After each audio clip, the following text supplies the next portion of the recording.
and welcome to Bible Basics, the study of the covenants.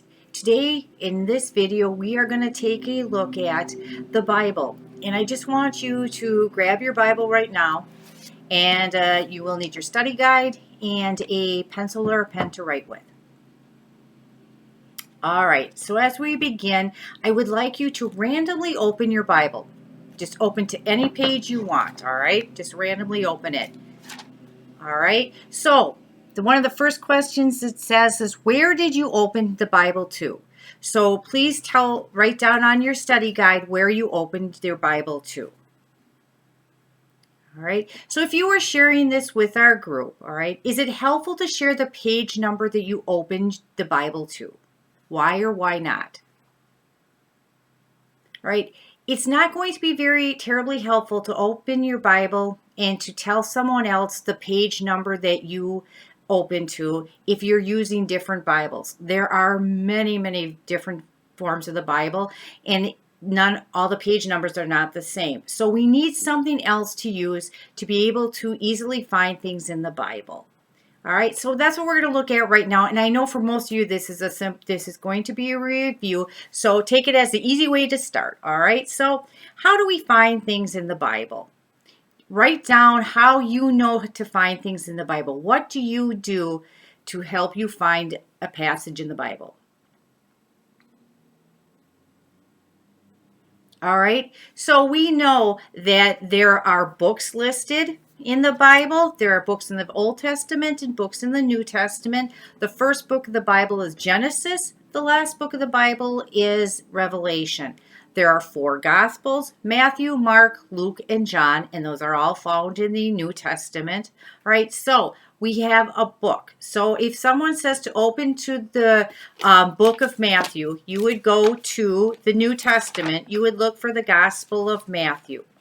Then the next thing that you would see would be a number. Say the number 23, okay, because that's where I open to. So I would say Matthew is the name of the book. The chapter is the next number. So the chapter is 23 that I have gone to. And then the final number after the colon is the verse or verses that you are going to read from or that you are looking for. So what I found was Matthew 23, verse 1. And it says, "Then Jesus spoke to the crowds and to his disciples." So that's the first verse in Matthew chapter 23. So that is a simple summary of how we find things in the Bible. So now I want you to take that page that you open to, close your eyes, and randomly point to a word. Okay? Open your eyes, and what word did you point to? Right? Write it down. All right? The word that I pointed to was honor. All right? So, does this word have any meaning? Ask yourself this. Does this word have any meaning or much meaning read by itself? Say, well, honor has meaning. I know that honor means respect. It means to show someone respect, to show them honor. But it could mean a lot of different things. Think about your word that you chose. How much meaning does it have just by itself?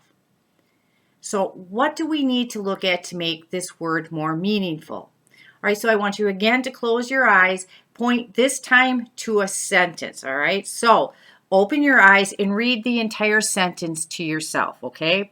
Mine says, "Woe to you, scribes and Pharisees, you hypocrites! You traverse the sea and the land to make one convert, and when that happens, you make him a child of Gehenna, twice as much as yourselves." All right, so I look at that line, that verse. It's pretty powerful. Gehenna, we know that was the place of death for the Jews. It is how they refer to Gehenna would be another name. What they would refer to it, we would use hell. All right, so he's talking to the Pharisees and saying that what you're doing is very bad. It's worse than Gehenna, sending someone to Gehenna. So I know from that verse that it's a very powerful line, but I don't know why in the world is Jesus saying this to the Pharisees at this time. So to make that more meaningful, I need to look at what comes before and what comes after. And that is how Catholics read the Bible. Not only do we read the books in their entirety. We read the whole Bible in its entirety. We get our meaning. The Old Testament previews the New Testament, and the New Testament goes back to the Old. They're both interconnected, and it's very important that we read the Bible as a whole. That is where we get our meaning.